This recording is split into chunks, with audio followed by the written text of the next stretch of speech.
काल नमो नमः।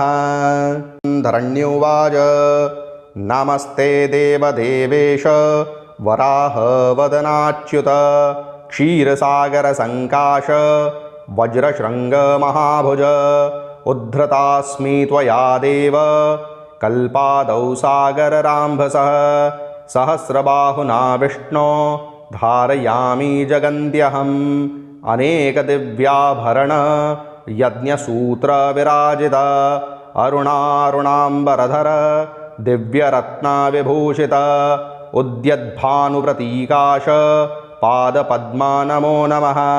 बालचन्द्राभदंष्ट्राग्र महाबलपराक्रम दिव्यचन्दनलिप्ताङ्ग तप्तकाञ्चनकुण्डल इन्द्रनीलमणिद्योति हेमाङ्गदविभूषित वज्रदंष्ट्राग्रनिर्भिन्न हिरण्य